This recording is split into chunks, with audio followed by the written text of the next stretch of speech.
다 함께 일어나셔서 묵도하심으로 12월 5일 대림절 두 번째 예배를 하나님 앞에 올려드리겠습니다.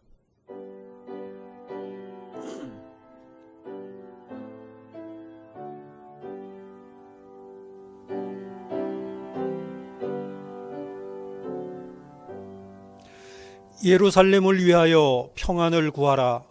예루살렘을 사랑하는 자는 형통하리로다. 내 성 안에는 평강이 있고 내 궁중에는 형통이 있을지어다. 내가 내 형제와 부모를 위하여 이제 말하리니 내 가운데 평강이 있을지어다. 여호와 우리 하나님의 집을 위하여 내가 내 복을 구하리로다. 하나님은 영이시니 예배하는 자가 영과 진리로 예배할지니라. 아멘. 이 땅에 평화의 주인으로 오신 예수님, 세상이 잠시 주는 평화가 아닌 근심도 걱정도 이길 수 있는 은혜가 그리워 하나님께 나왔습니다. 마음의 문을 열고 나와 우리를 위해 오셨고 다시 오실 평화의 주님을 맞이하는 신령한 예배가 되게 하옵소서. 우리 모두가 하나님만을 바라봅니다. 이 시간 치료와 감동과 축복을 회복하는 복된 예배로 인도하여 주시옵소서. 샬롬의 주님으로 오신 우리 주 예수 그리스도의 이름으로 기도하옵나이다. 아멘.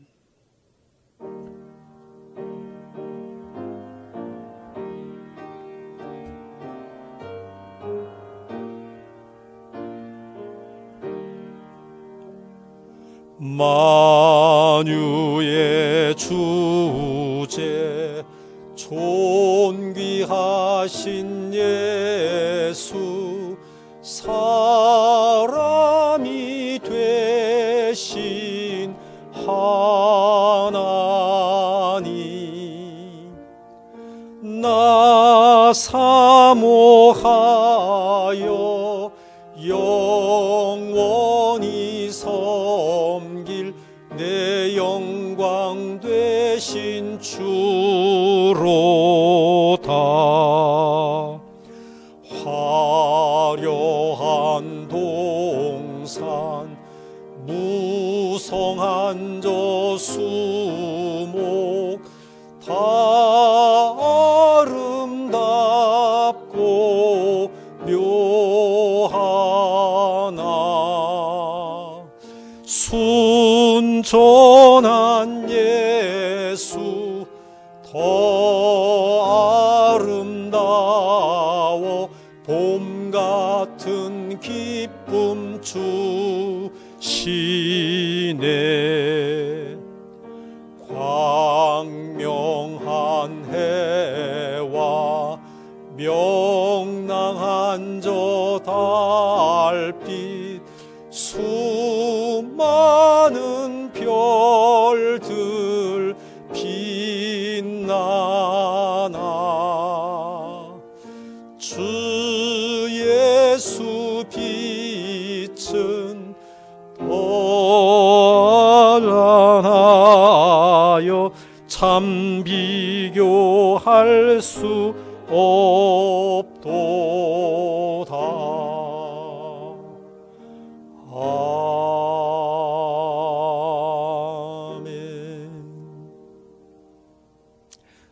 이새의 줄기에서 한 싹이 나며 그 뿌리에서 한 가지가 나서 결실할 것이요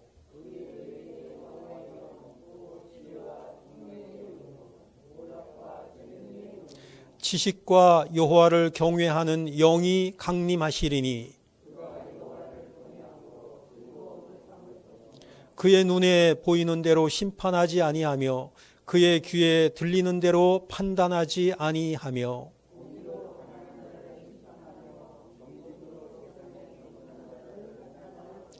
그의 입에 막대기로 세상을 치며 그의 입술의 기운으로 악인을 죽일 것이며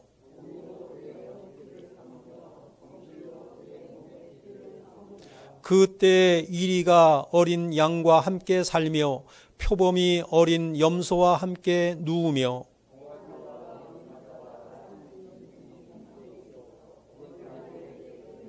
암소와 곰이 함께 먹으며 그것들의 새끼가 함께 엎드리며 사자가 소처럼 풀을 먹을 것이며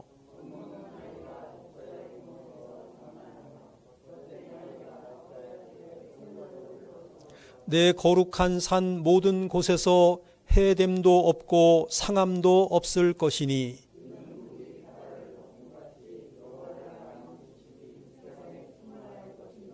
그 날에 이새의 뿌리에서 한 싹이 나서 만민의 기치로 설 것이요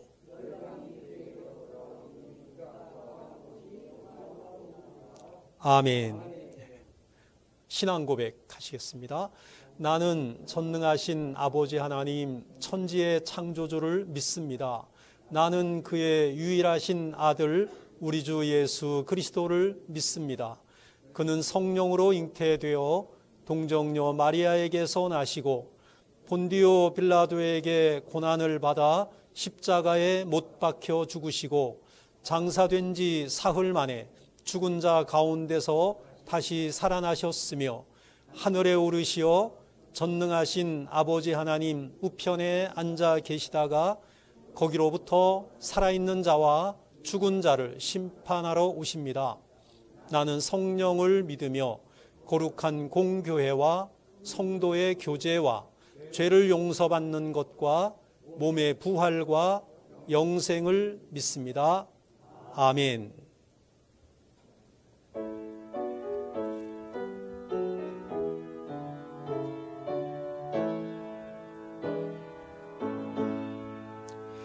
참 반가운 성도여 다 이리 와서 베들레헴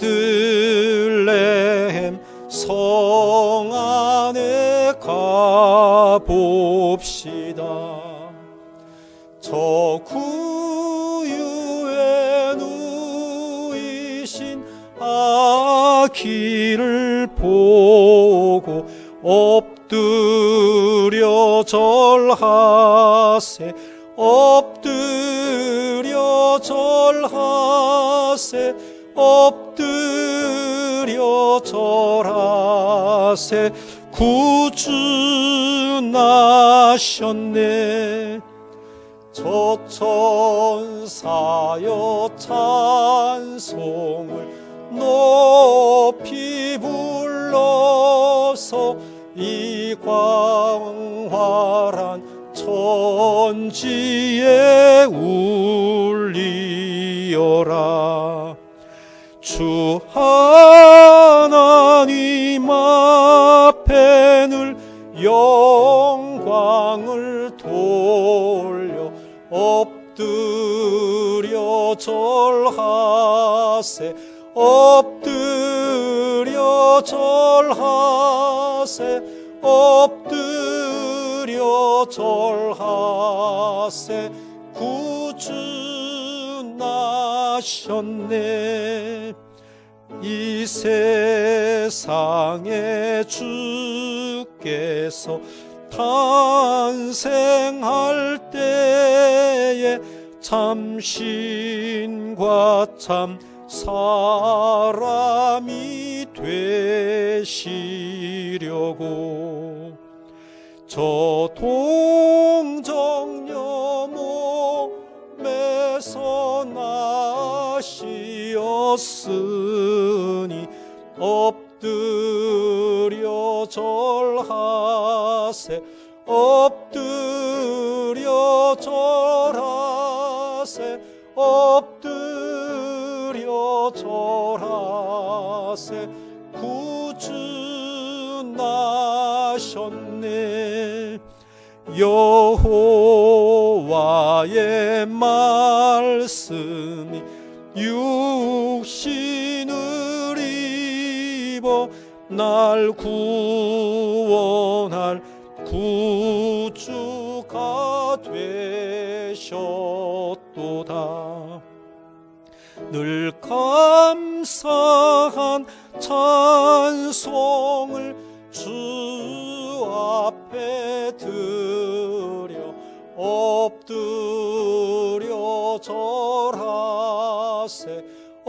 엎드려 절하세 엎드려 절하세 구주 나셨네.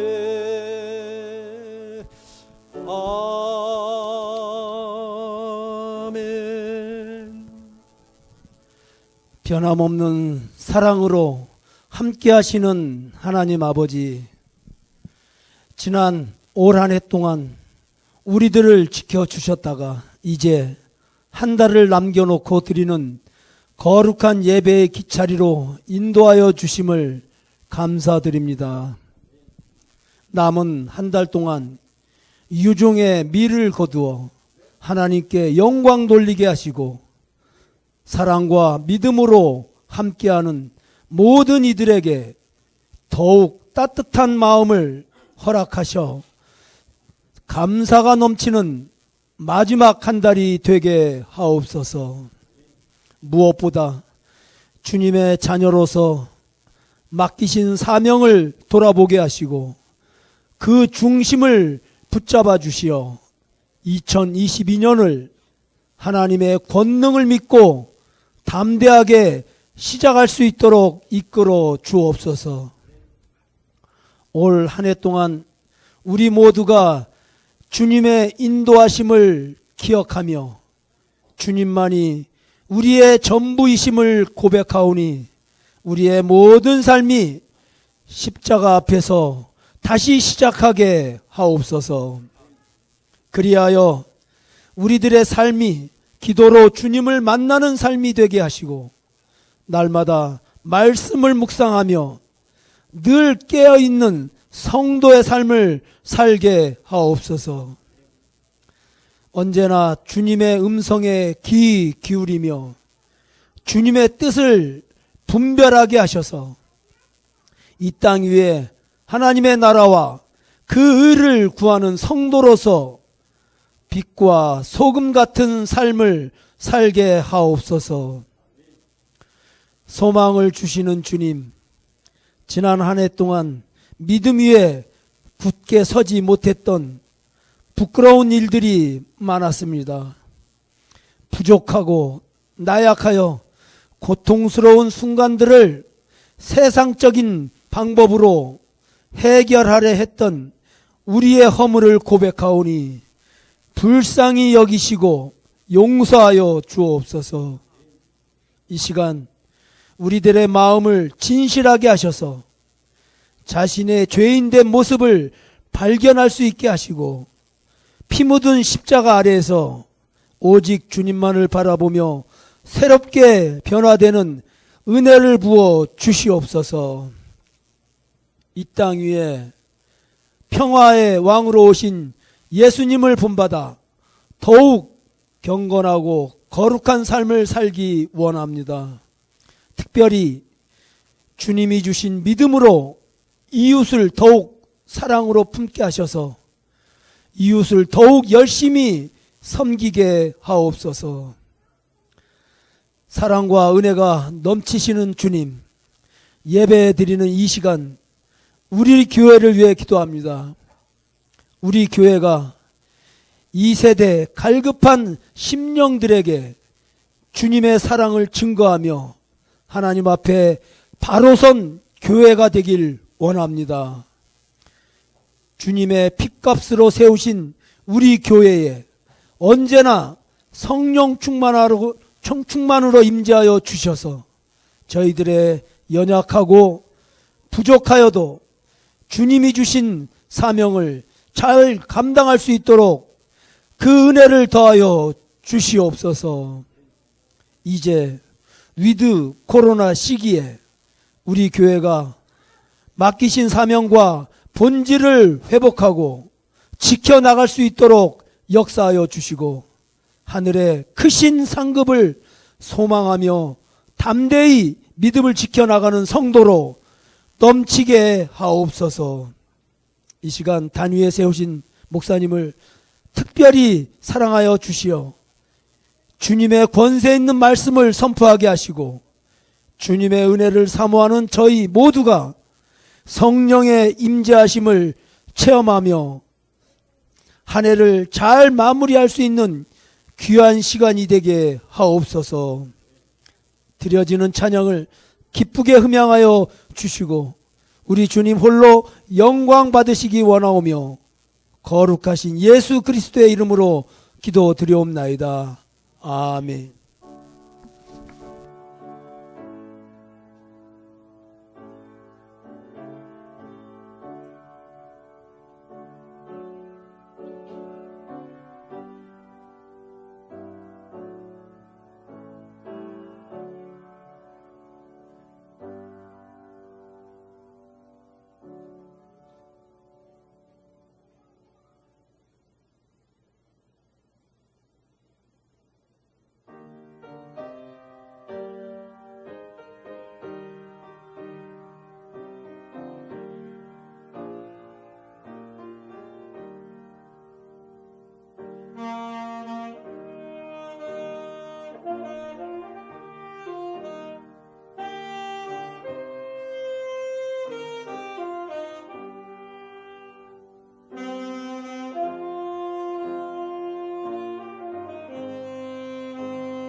아멘. 하나님께 영광의 박수를 올려드리겠습니다.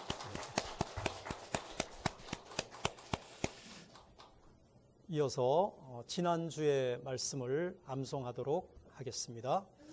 지난주의 말씀은 마태복음 24장 40절 41절 말씀입니다.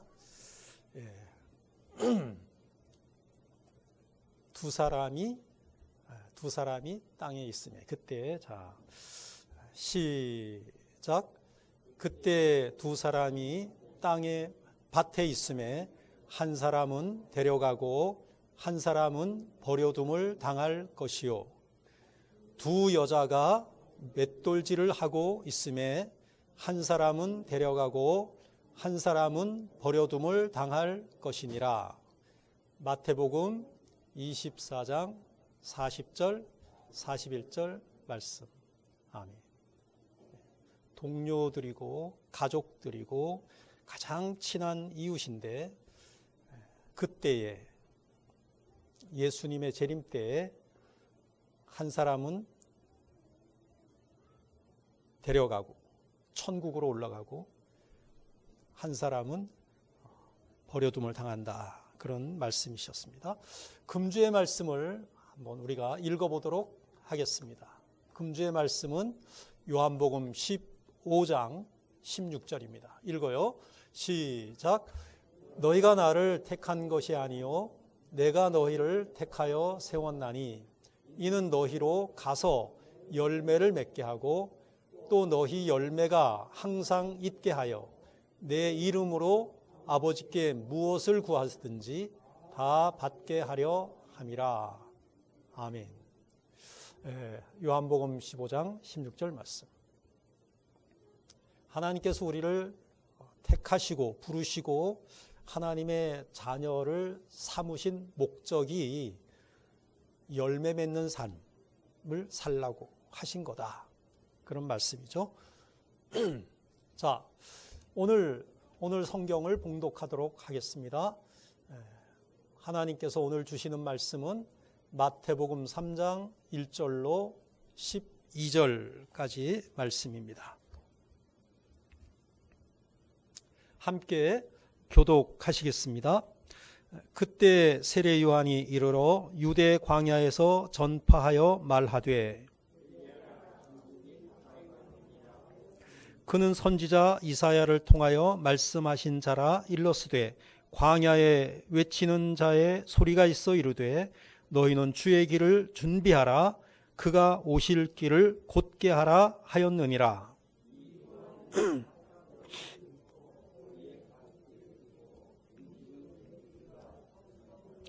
이때 예루살렘과 온 유대와 요단강 사방에서 다 그에게 나와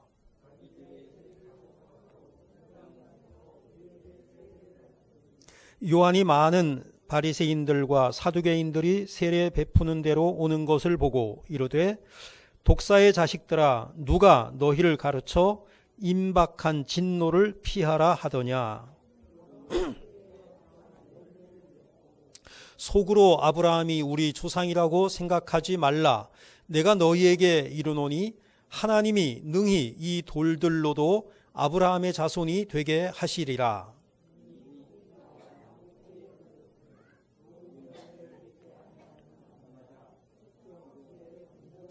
나는 너희로 회개하게 하기 위하여 물로 세례를 베풀거니와 내 뒤에 오시는 이는 나보다 능력이 많으시니 나는 그의 신을 들기도 감당하지 못하겠노라.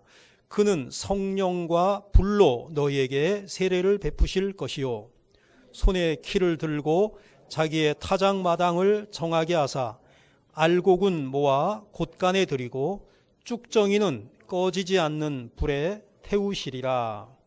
아멘. 대림절 두 번째 주일입니다. 지난 주일이 대림절 첫 번째 주일로 희망의 메시아,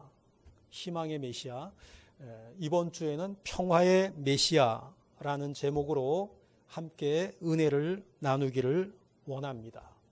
평화의 메시아. 주로 평화라는 말보다는 이제 또 뭐 평안 아니면은 뭐 평강 이렇게도 표현을 많이 하는데요. 히브리 원어로는 이제 샬롬과 관련이 있습니다. 샬롬. 근데 그 샬롬이 이제 뭐 번역을 할 때 평화 내지는 평강 아니면 평안 이렇게 이제 번역이 되는데요. 가지고 있는 원어의 의미는 어떤 의미냐 하면은 결점이 없는, 완전한, 온전한 이런 뜻을 가지고 있습니다. 샬롬이라는 것은 결점이 없고 완전하고 온전한 상태에서 얻을 수 있는 거다 이거죠. 그런 사람에게 주어지는 것이다 라는 의미죠. 하나님께서 처음에 사람을 만드실 때 처음에 사람이 누구죠? 아담이잖아요. 아담을 만드셨을 때 그 아담은 결점이 없었어요. 하나님께서 만드셨으니까. 하나님 보시기에 심히 좋았어요. 완전했어요. 온전했어요. 하나님의 형상으로 지으심을 받았어요. 그런데 그가 범죄함으로 말미암아 결점이 있는 자가 되었고요. 하나님의 형상을 잃어버렸고요. 하나님 앞에서 완전하지 못한 모습이었기 때문에 하나님에게서 멀어지게 되는 것이죠. 하나님과 함께 할 수가 없었다는 것이에요. 뭐 때문에? 뭐 때문에? 뱀의 유혹을 받아서 하나님의 말씀을 거역하게 되고 불순종하고 범죄함으로 그렇게 되었다라고 하는 것이죠. 우리는 뭐냐? 우리는 아담의 후손인 거예요. 아담의 후손이기 때문에 완전치 못한 상태에서 우리는 태어났고 완전하지 못한 모습으로 이 땅에서 살아가고 있는 것이죠.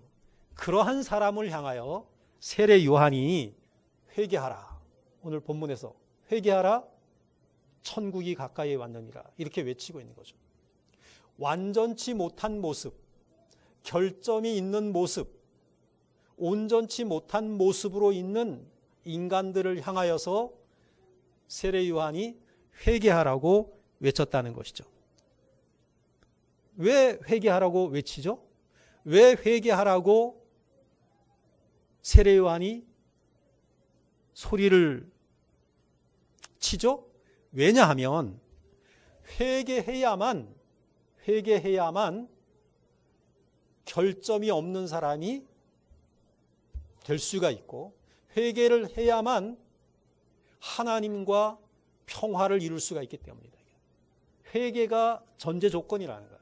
회개하지 않고서는 하나님과 함께 할 수 없다는 거예요. 회개한 자가 하나님께로 돌아와 하나님의 뜻에 합당한 삶을 살 수 있다라고 하는 것이죠. 그래서 회개라고 하는 것을 우리는 예수 그리스도를 믿음으로 완성되는 것이잖아요. 예수 그리스도를 믿음으로 말미암아 회개가 완성이 되고 그 회개가 완성이 된 그 사람이 어떻게 되느냐? 하나님과 다시 평화를 이루게 된다라고 하는 것입니다. 그러니까 뭐냐? 예수님은 평화의 메시아로 오셨다는 거예요. 평화의 메시아로 오셨다는 것은 뭐냐? 예수님이 오심으로 우리의 죄의 문제를 해결하셔서 우리를 하나님 앞에서 결점이 없고 온전한 존재로 변화시켜 주심으로 말미암아 하나님과 화해를 이루게 되고 하나님과 평화를 할 수가 있게 된다는 거죠. 자, 그렇다면 이 평화의 메시아라고 하는 말의 의미를 좀 더 깊이 세분해서 살펴보도록 하겠습니다. 첫 번째입니다. 읽어보시죠. 시작. 네, 하나님의 통치 가운데 임하는 평화. 자, 오늘 본문 1절에서 2절을 한번 읽어보겠습니다. 시작.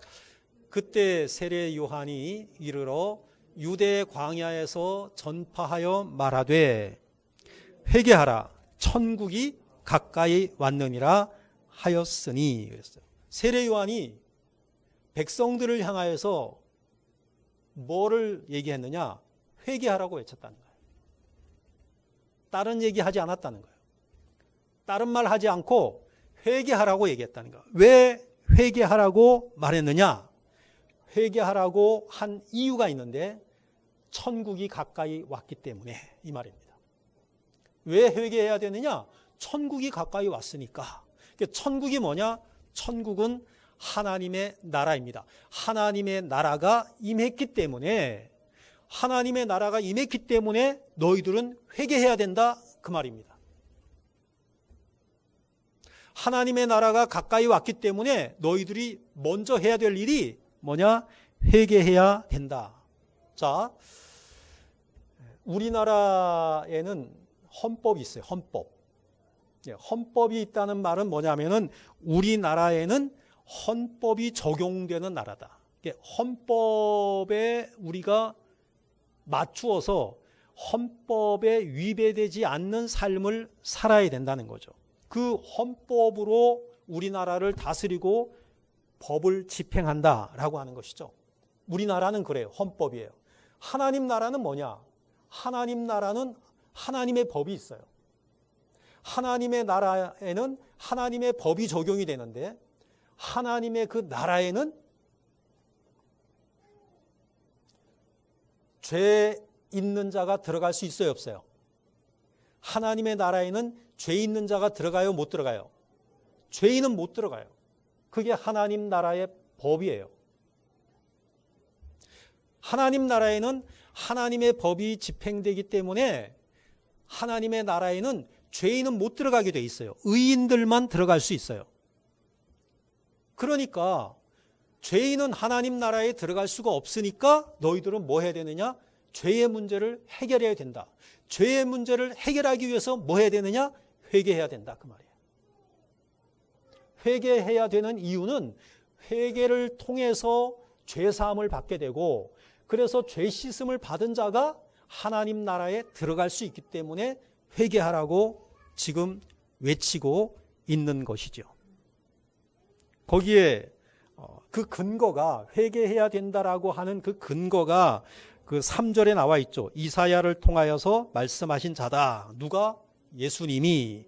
자, 광야에 외치는 자의 소리가 있어 이르되 너희는 주의 길을 준비하라. 그가 오실 길을 곧게 하라. 광야에 외치는 자의 소리가 바로 세례 요한의 소리죠. 근데 결국은 세례 요한은 구약의 이 이사야의 예언을 이루기 위해서 지금 회개하라고 외치는 거예요. 근데 이사야서에서는 뭐라고 했느냐? 너희는 주의 길을 준비하라. 그가 오실 길을 곧게 하라 그랬거든요. 주의 길을 준비해라 이게 주의 길을.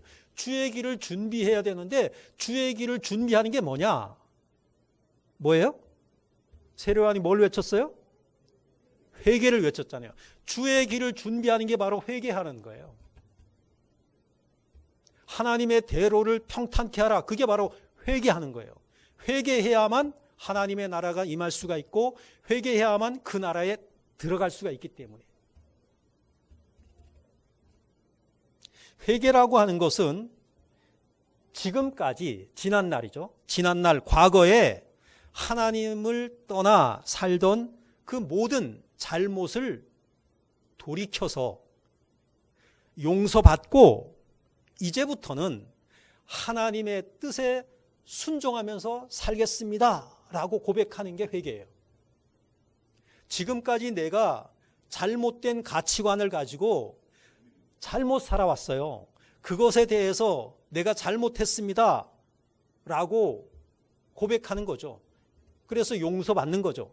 그리고 앞으로는 하나님의 뜻에 순종해서 하나님 말씀에 복종해서 내가 앞으로 살겠습니다. 이게 바로 회개라고 하는 거예요.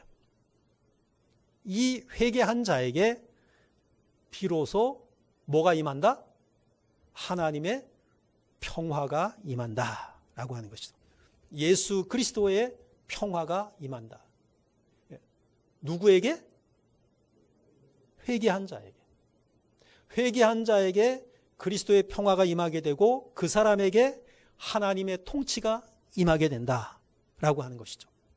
우리가 주 기도문에서 이렇게 기도합니다. 아버지의 뜻이 하늘에서와 같이 땅에서도 이루어지게 하소서. 아버지의 뜻이 하늘에서와 같이, 아버지의 뜻이 하늘에서 이루어지죠. 마찬가지로 이 땅에서도 이루어지게 하소서, 이렇게 우리가 기도하거든요. 그러면은 아버지의 뜻이 땅에서 이루어진다라고 하는 것이 뭐냐면은 이 땅에 하나님의 통치가 이루어진다 그 말입니다. 하나님의 통치가 이 땅에서도 이루어지게 해주세요 라고 우리가 기도하라는 거예요. 근데 이 땅에서 하나님의 통치가 이루어지게 하기 위해서 예수님이 이 땅에 오신 겁니다. 예수님이 왜 이 땅에 오셨냐? 이 땅에 하나님의 통치가 이루어지게 하기 위해서. 예수님이 오셨어요? 그 예수님을 우리가 믿어요? 그러면은 우리 한 사람 한 사람에게 하나님의 통치가 이루어지죠? 아멘? 하나님의 통치가 이루어져. 하나님 나라예요. 여러분 한 사람 한 사람이 여러분들이 예수 그리스도를 믿게 되면 하나님의 통치가 이루어지는 거예요. 그것 때문에 예수님이 이 땅에 오신 거예요.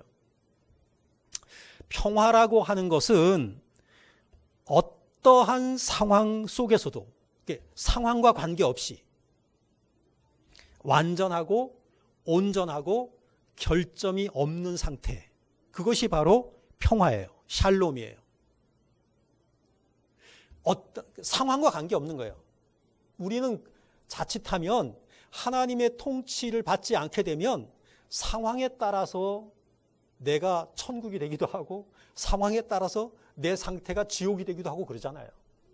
어떨 때는 막 좋고 세상에 너무너무 기쁘고 좋고 한데 어떨 때는 그냥 분노하고 어떨 때는 그냥 마음이 그냥 불안하고 평화가 없고 그럴 수도 있잖아요. 왜? 하나님의 통치가 이루어지지 않으면 그렇게 되는 거예요. 상황에 따라 달라지는 건데 하나님의 통치가 이루어지게 되면 상황과 관계없는 거예요.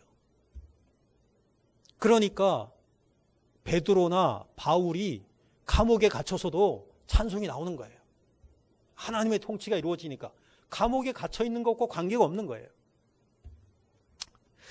아무것도 준비되어 있지 않았던 출애굽한 이스라엘 백성들, 출애굽한 이스라엘 백성들에게도 하나님께서 평화의 언약을 약속하시는 거예요.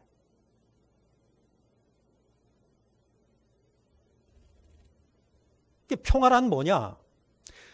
하나님의 말씀을 듣고 따르는 자에게 평화가 임한다. 하나님의 말씀을 듣고 그 하나님 말씀대로 살아가는 사람에게 평화가 임하기 때문에 그렇다. 자, 민수기 25장 12절을 한번 읽어보죠. 자, 읽어봐요. 시작.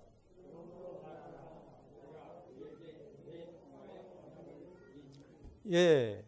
그러므로 말하라. 이거 하나님께서 하시는 거예요. 하나님께서 말해라. 내가 하나님께서 그에게, 여기서 말하는 그에게는 누구냐 하면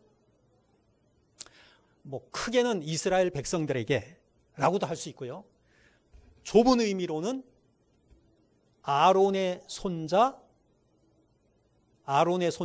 비느하스에게, 아론의 손자이면서 엘르아살의 아들인 비느하스에게 하시는 말씀이에요.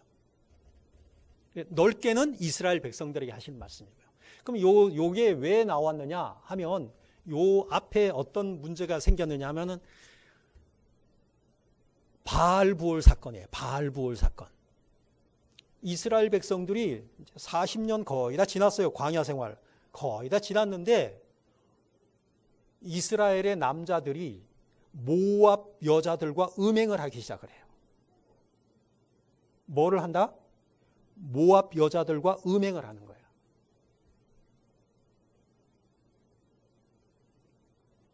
그러니까 하나님 말씀대로 지금 살고 있는 게 아니에요. 잘못 가고 있는 거예요. 범죄하고 있는 거예요. 그것 때문에 하나님께서 진노하셨어요. 진노하시니까 하나님께서 모세에게 명령을 하셔갖고 수령들 다 매달아서 죽이라는 거예요. 처형하라는 거예요. 그리고는 백성들에게는 연병이 임했어요. 막 사람들이 죽어가요. 근데 그 이유가 뭐냐? 하나님께서 하시는 말씀이 바알부올 사건이에요. 너희들이 지금 내 말대로 따르지 않고 하나님의 백성이 내 말에 순종하지 아니하고 이방인들하고 교류하고 그 여인들하고 음행을 하고 그러니까 내가 진노하셨다. 진노. 하나님이 진노하셨다는 얘기는 뭐냐면은 하나님과 사람 사이에 평화가 깨졌다는 거예요. 지금 평화가 깨진 상태예요. 그러니까 모든 백성들이 다 울고 있어요. 다 그냥 통곡하면서 하나님 앞에서 잘못했습니다 통곡하고 있어요. 그런데 그 와중에 그런 상태에서 또 한 남자가 모압 여인 한 사람을 데리고 자기 장막으로 들어가는 거예요. 그걸 본 거예요. 이스라엘 백성들이. 참 이건 뭐 기도 안 찬 거지. 지금 상황이 어떤 상황인데 어떻게 해야 돼요? 하나님 앞에서 불순종한 자가 또 나타난 거예요. 그때에 어떻게 했느냐?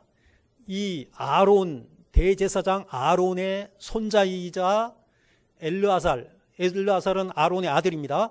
엘르아살의 아들인 비느하스가 창을 가지고 뒤따라 들어가요. 그 장막에 뒤따라 들어가갖고 그 남자와 여자를 찔러서 죽입니다. 죽이고 나옵니다. 그때 그것을 보고 나서 하나님이 하신 말씀이에요. 그러고 나서 하신 말씀이에요. 그러므로 말하라 내가 그에게 내 평화의 언약을 주리니. 평화의 언약을 누구에게 주는 거예요? 하나님 말씀대로 살고자 하는 자에게.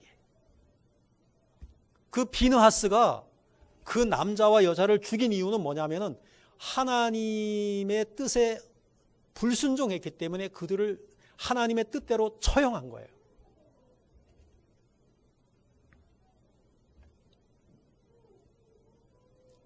하나님의 통치가 다시 이스라엘 백성들에게 임하는 것이죠. 하나님의 말씀대로 살지 않으니까 하나님 말씀에 불순종하니까 하나님이 진노하셨다. 이 말은 하나님과 이스라엘 백성 사이에 평화가 깨졌다.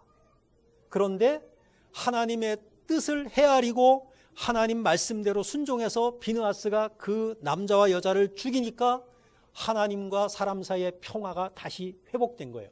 그래서 내가 그에게 내 평화의 언약을 주리니 이랬어요. 자, 하나님의 통치가 임하는 자들에게 평화가 임합니다. 그 다음에 두 번째로 가죠. 자, 읽어봐요. 시작. 네, 회개한 자들에게 평화가 임한다는 것이에요. 세례 요한의 세례는 물로 주는 세례이죠. 물로 주는 세례이니까 불완전한 세례입니다. 죄사함과는 관련이 없는 세례입니다. 죄사함의 세례는 오직 예수님께서만 하실 수 있기 때문이죠.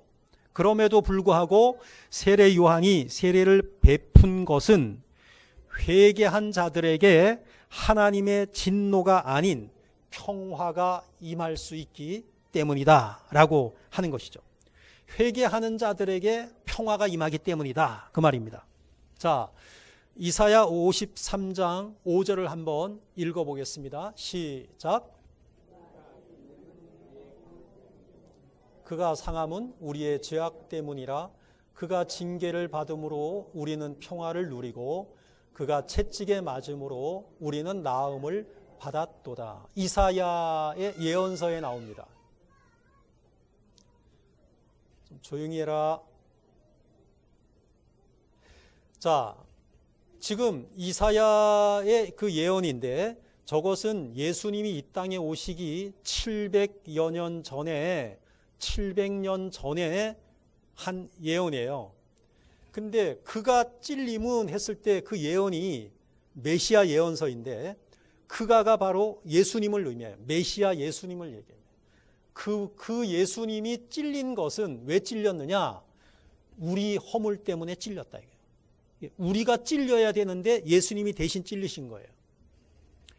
그가 상함은 예수님께서 상하신 이유는 우리의 죄악 때문이에요. 우리 죄 때문에 예수님이 십자가의 고난을 당하신 거예요. 그 예수님이 징계를 받음으로 우리는 평화를 누리고 예수님이 우리가 받아야 할 징계를 대신 받으셨기 때문에 우리는 하나님과 평화를 누릴 수 있게 되었고, 그 예수님이 채찍에 맞았기 때문에 우리는 나음을 받았도다. 우리는 회복이 됐고 하나님과 평화를 이루게 되었다라는 예언입니다.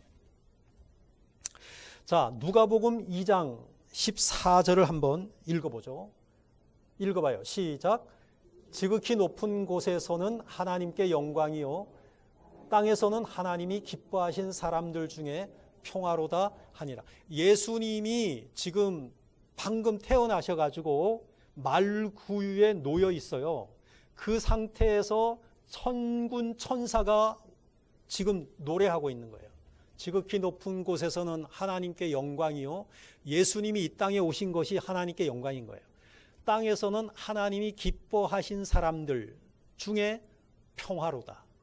예수님이 이 땅에 오심으로써 어떤 일이 일어나냐면 하나님이 기뻐하신 사람들, 하나님이 기뻐하신 사람들이 뭐냐? 하나님 백성들, 하나님께서 장차 구원하시고자 하시는 하나님께서 예정하신 하나님의 그 백성들 가운데 평화가 되었다는 거죠.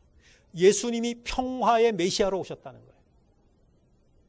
예수님이 오셔서 우리가 왜 하나님과 평화하지 못하느냐? 우리 죄 때문에 평화하지 못하는데, 예수님이 이 땅에 오셔서 우리 죄를 대신해서 대신 짊어지시고 죽으시기 때문에 우리가 하나님과 평화할 수 있게 해주셨다. 그것 때문에 예수님이 오셨다는 거예요. 자, 그럼에도 불구하고 하나님께서 기뻐하신 사람들 중에 평화라 그랬잖아요. 그러면 하나님께서 기뻐하신 사람이 아닌 사람들이 있어요. 그게 뭐 때문에 그러냐? 뱀 때문에 그래요. 사탄 때문에 그래요. 아담을 유혹해서 하나님께 불순종하게 만든 뱀, 사탄이죠. 그것이 여전히 지금도 일하고 있다는 거예요. 지금도 일하고 있고 예수님 당시에도 일하고 있었어요. 그럼 그 예수님 당시에 특별히 이 뱀이 누구를 유혹했느냐? 누구의 눈을 멀게 했느냐? 유대인 지도자들. 따라해 보세요. 유대인 지도자들. 유대인 지도자들 하면은 종교 지도자들이에요. 재정일치 사회니까 거기서는 종교 지도자들이 정치 다 하는 거예요. 이 사람들의 눈을 멀게 했어요. 그러니까 이 사람들은 예수님을 구세주, 메시아로 보지 않는 거예요. 그러니까 예수님이 그들을 향해서 뭐라고 하셨느냐? 독사의 자식들아. 오늘 본문에 나오죠. 독사의 자식들아. 그 독사의 자식들이라는 말이 예수님께서 하신 말인데 누구를 향해서 하신 말이에요? 유대인 지도자들. 유대인 지도자들을 향해서 예수님이 3번 말씀하셨어요. 사역 초기에. 사역 초기는 오늘 본문에 나와요. 그 다음에 사역의 중간에, 그 다음에 사역의 마지막 부분에, 예루살렘 입성하기 직전에. 그걸 한번 살펴보죠. 마태복음 3장 7절 오늘 본문에 나와요. 읽어요. 시작. 요한이 많은 바리새인들과 사두개인들이 세례 베푸는 대로 오는 것을 보고 이르되 독사의 자식들아 누가 너희를 가르쳐 임박한 진노를 피하라 하더냐. 이 초기 때는 누가 말했어요? 세례 요한이 말했어요. 세례 요한이 누구에게? 세례 받으러 오는 바리새인들과 사두개인들을 향하여서 나 세례 받고 싶어요 라고 요한에게, 세례 요한에게 다가오는 바리새인들과 사두개인들에게 말한 거예요. 독사의 자식들아.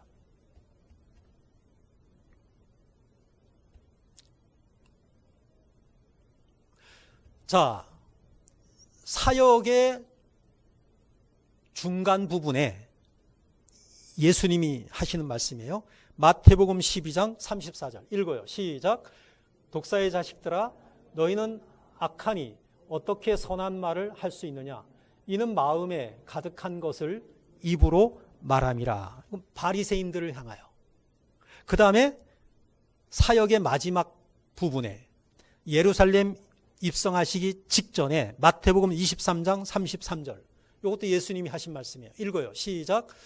뱀들아 독사의 새끼들아 너희가 어떻게 지옥의 판결을 피하겠느냐.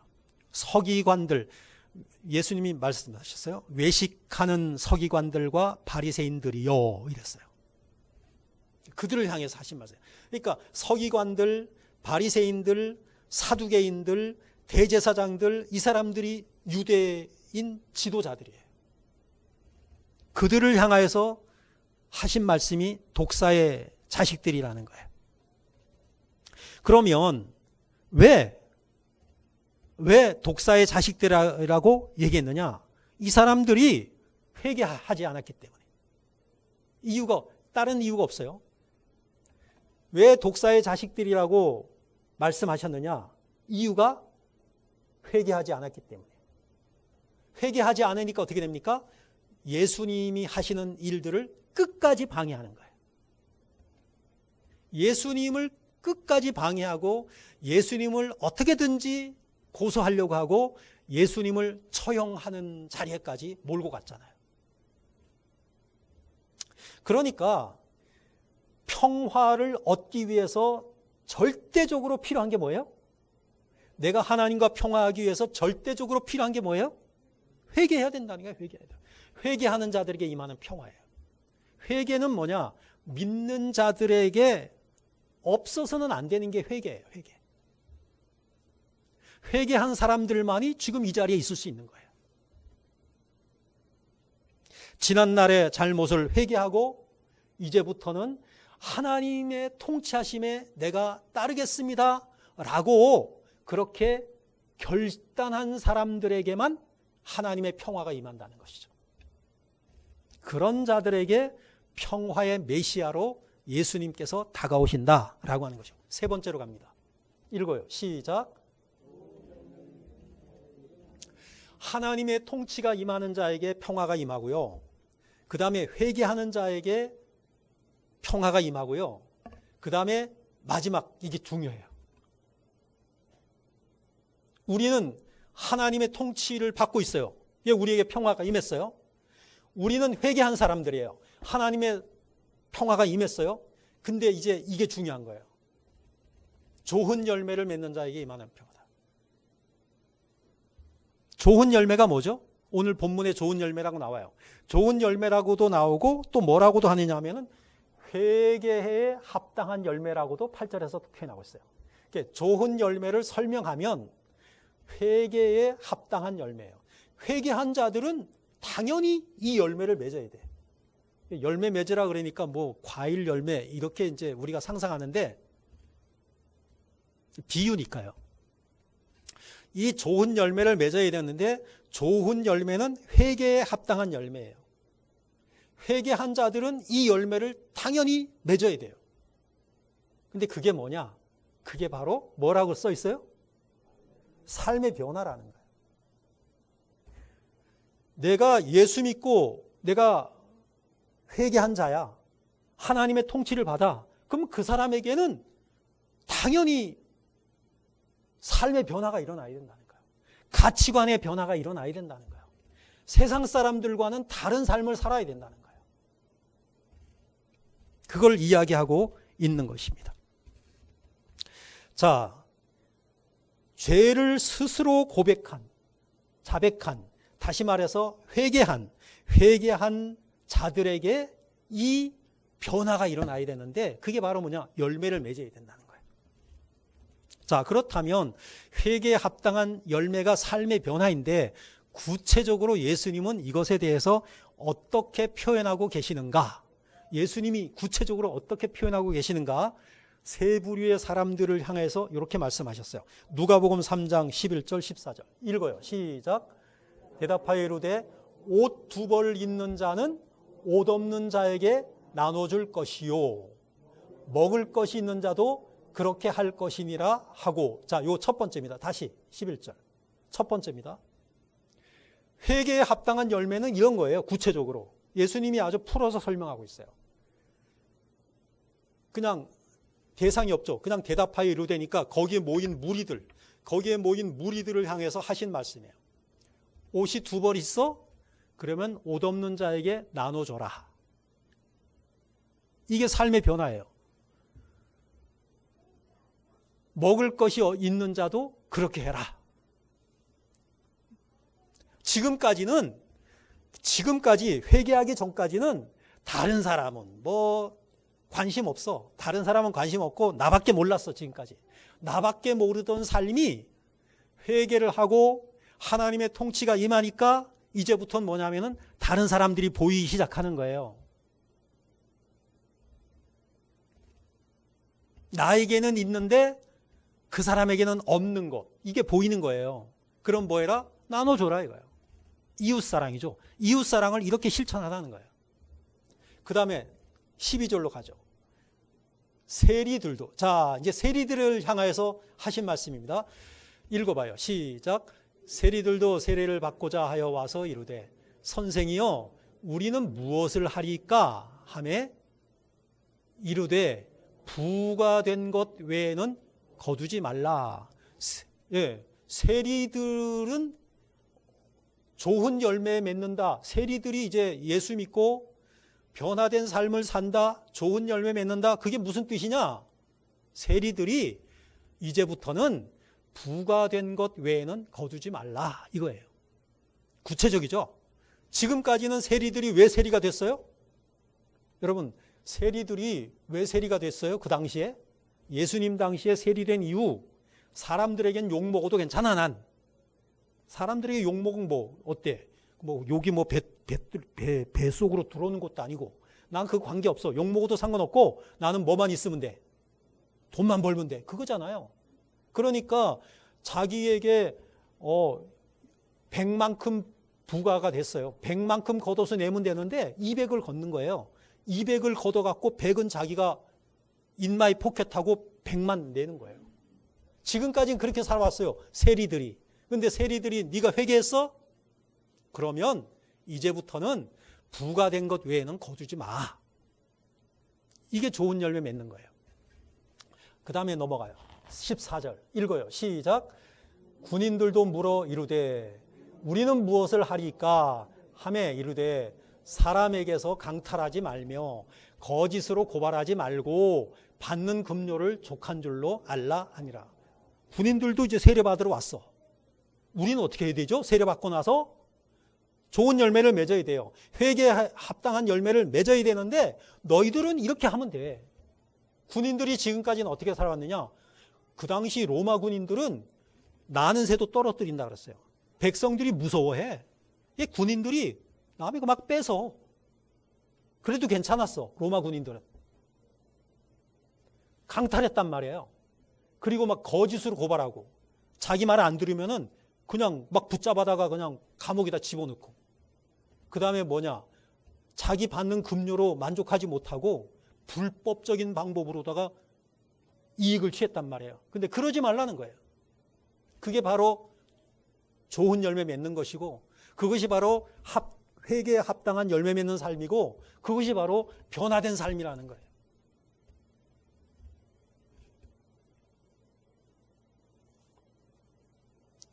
세리장 삭개오가 예수님을 만나려고 어떻게 했죠? 세리장 삭개오가 어떻게 했어요? 돌무화과 나무에 올라갔죠. 이전 성경에는 뽕나무라 그랬는데 이제 뽕나무가 아니에요. 돌무화과 나무에 올라갔잖아요. 예수님 만나고 싶어서, 예수님을 찾고 싶어서. 그 예수님이 너 삭개오야 내려와라 했어요. 그 내려오라고 하는 소리에 예수님이 다른 말씀 안 하셨는데 내려오자마자 무슨 얘기를 하죠? 누가복음 19장 8절. 삭개오가 무슨 말을 하죠? 읽어봐요. 시작. 삭개오가 서서 주께 여짜오되 주여 보시옵소서 내 소유의 절반을 가난한 자들에게 주겠사오며 만일 누구의 것을 속여 빼앗은 일이 있으면 내 갑절이나 갚겠나이다. 세리장 삭개오가 지금까지 어떻게 살았어요? 착복하면서 살았어요. 지금까지는. 세리로서 얼마나 로마 정부에 충성했고 잘 했으면은 세리장까지 올라갔어요. 근데 이제 와서는 내가 예수님 앞에 딱 서니까 알아서 내가 이렇게 살겠다는 거예요. 이제 앞으로. 이게 바로 변화된 삶이에요. 이게 바로 회개에 합당한 좋은 열매 맺는 삶이라는 것이죠. 이 말을 듣자마자 예수님이 뭐라고 하냐? 네가 오늘부터 아브라함의 자손이다. 네가 오늘부터 아브라함의 자손이야. 그럼 아브라함의 자손이라는 말은 뭐죠? 하나님 나라 백성이 됐다는 거예요. 변화된 삶을 살아야 된다는 거예요. 변화된 모습을 보여주어야 된다는 거예요. 이 말은 무슨 말이냐면은 회개하지 않는 자들은 절대로 아브라함의 자손이 될 수 없다라는 것이죠.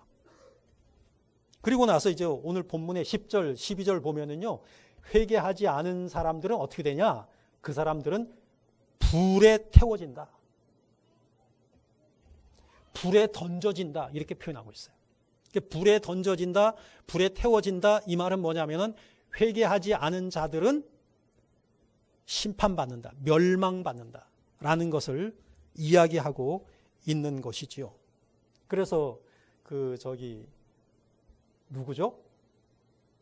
부자와 나사로의 비유에서 그 부자가 이렇게 말해요. 16장 30절 한번 읽어봐요. 시작. 이르되 그렇지 아니하니이다. 아버지 아브라함이여, 만일 죽은 자에게서 그들에게 가는 자가 있으면 회개하리이다 그래. 그럼 이 말은 무슨 말이냐면, 내가 왜 지금 불에 던져졌느냐?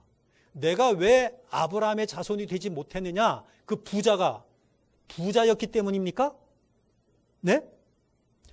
부자였기 때문에 그 사람이 지금 심판받고 있는 게 아니라는 거예요. 뭐 하지 않았기 때문에?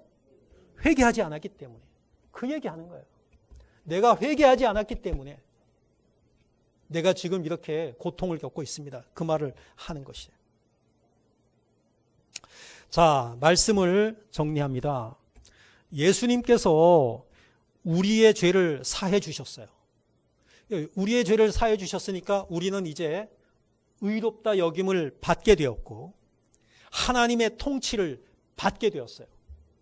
회개한 자들에게는 하나님의 통치가 임해요. 그리고 이제는 하나님과 평화하게 되었어요. 하나님과 평화하게 되었다라는 얘기는 뭐냐면은 우리가 이제 온전해졌다는 거예요. 하나님 앞에서 우리는 온전해진 거예요. 완전해진 거예요. 결점이 없어요. 왜? 예수님께서 우리의 결점을 다 씻어주셨기 때문이죠. 그런데 그것을 위해서 예수님이 이 땅에 오셨잖아요. 그런데 이제 중요한 것은 뭐냐면은 우리가 이 세 번째 뭐가 있어야 된다? 좋은 열매를 맺어야 된다는 거예요. 좋은 열매 맺는 자에게 하나님의 평화가 지속이 된다라고 하는 것이죠. 자, 이사야 9장 6절, 시간이 많이 갔네요. 이사야 9장 6절 한번 읽어봐요. 시작. 이는 한 아기가 우리에게서 낳고 한 아들을 우리에게 주신 바 되었는데 그의 어깨에는 정사를 메었고 그의 이름은 기묘자라 모사라 전능하신 하나님이라 영존하시는 아버지라 평강의 왕이라 할 것임이라. 예수님은 평강의 왕으로 오셨다는 거예요. 평화의 왕으로 오셨다는 것이죠. 그 다음에 로마서 5장 10절. 자, 마지막으로 읽어요. 시작. 곧 우리가 원수 되었을 때 그의 아들의 죽으심으로 말미암아 하나님과 화목하게 되었은즉 화목하게 된 자로서는 더욱 그의 살아나심으로 말미암아 구원을 받을 것이니라. 아멘. 예수님께서 우리의 죄를 대신해서 죽으심으로 말미암아 우리가 하나님과 화목하게 되었다. 하나님과 화목하게 되었다는 얘기는 뭐냐면은 하나님과 우리 사이에 이제는 평화가 이루어졌다는 것을 의미하고 있는 것입니다. 평화의 왕으로 예수님이 이 땅에 오셨습니다. 그 예수님을 묵상하면서 우리가 우리의 삶의 변화를 통해서 하나님의 평화가 우리 가운데서 계속 지속되어지는 그러한 은혜가 저와 여러분들에게 있으시기를 주님의 이름으로 축복합니다. 기도하겠습니다. 사랑의 주님, 감사드립니다. 평화의 메시아로 예수님께서 이 땅에 오심으로 말미암아 우리의 죄의 문제가 해결이 되었고 우리 가운데 하나님의 통치가 임하게 되었습니다. 회개한 자들에게 평화가 임하게 되고 또 그러한 자들에게 주님께서 계속해서 우리들에게 원하시는 것, 그것은 바로 우리의 삶 속에서 변화가 일어나고 그리하여 좋은 열매를 맺는 것입니다. 회개에 합당한 열매를 맺어 우리 가운데서 하나님께서 늘 함께 하시는, 그리하여서 하나님과 평화의 관계를 영원토록 유지하는 우리 모두가 될 수 있도록 주님 인도하여 주시옵소서. 주 예수 그리스도의 이름으로 기도하옵나이다. 아멘. 찬송가 411장 찬양하시면서 봉헌하시겠습니다.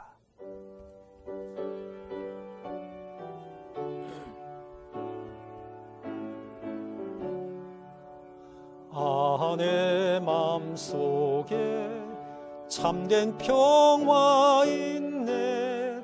주 예수가 주신 평화. 시험 닥쳐와도 흔들리지 않아. 아 귀하다 이 평안아. 주가 항상 계셔 내 맘속.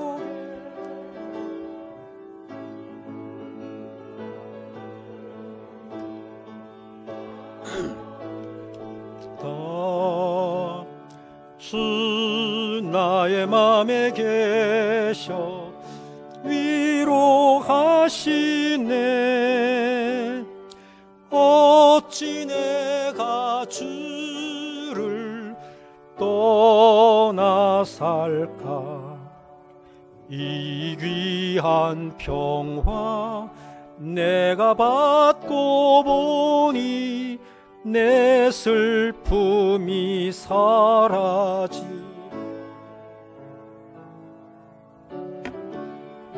넘쳐 주를 찬양하네. 아 평화의 임금 예수. 주가 항상 계셔 내 맘속에. 주가 항상 계셔 아 기쁘다. 주 나의 맘에 계셔 위로하시네. 어찌 내가 주를 떠나 살까.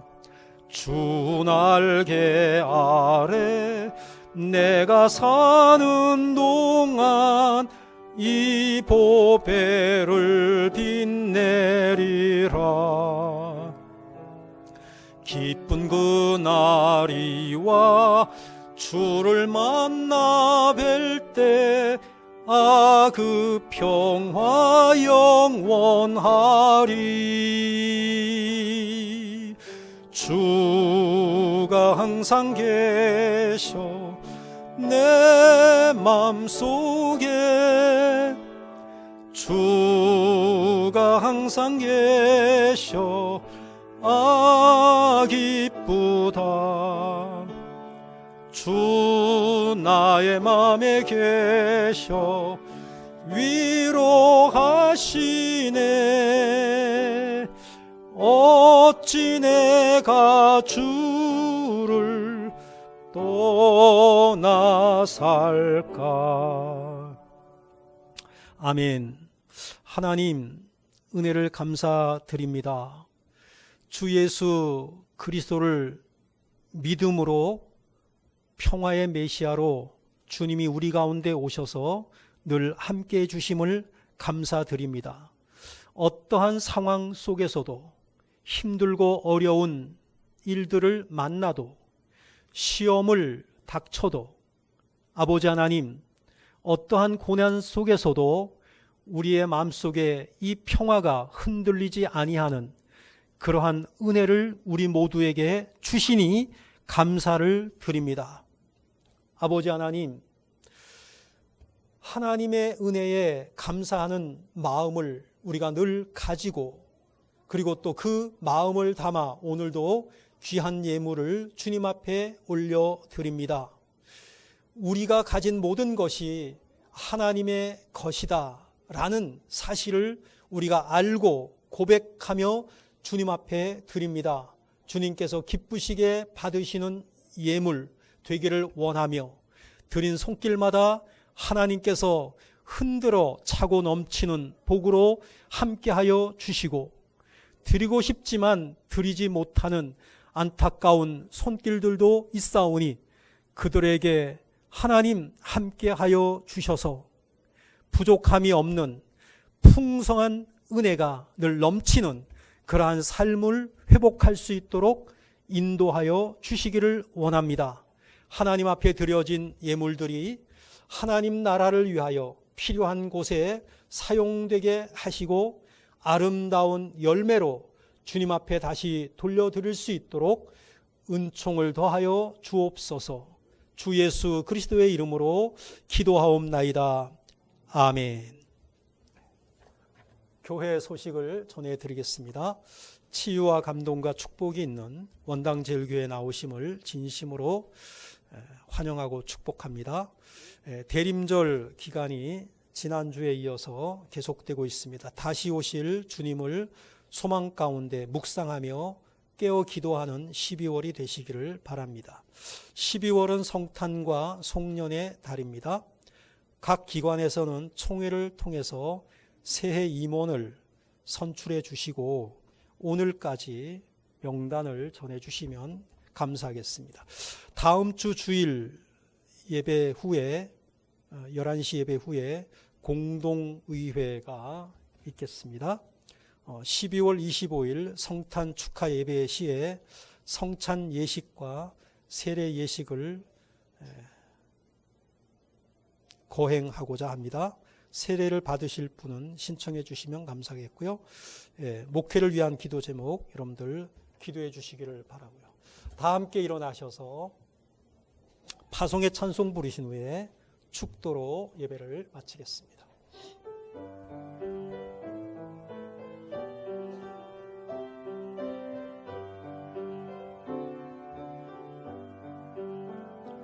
여기에 모인 우리 주의 은총 받은 자여라. 주께서 이 자리에 함께 계심을 아노라. 언제나 주님만을 찬양하며 따라가리니 시험을 당할 때도 함께 계심을 믿노라. 이 믿음 더욱 굳세라. 주가 지켜주신다. 어두운 밤에도 주의 밝은 빛 인도하여 주신다. 이 믿음 더욱 굳세라. 주가 지켜주신다. 어두운 밤에도 주의 밝은 빛 인도하여 주신다. 지금은 우리 구주 예수 그리스도의 은혜와 아버지 하나님의 사랑과 성령의 인도하심이 평화의 메시아로 우리에게 찾아오신 주님을 새롭게 묵상하며 우리 가운데 늘 하나님의 통치가 이루어지는지를 확인하며 우리의 삶 속에서 회개에 합당한 열매를 날마다 맺어 하나님을 기쁘시게 하며 늘 하나님과 평화한 상태로 하루하루의 삶을, 복된 삶을 누리기를 소원하며 다짐하며 돌아가는 우리 모든 성도들에게 이제로부터 영원토록 함께 있을지어다. 아멘.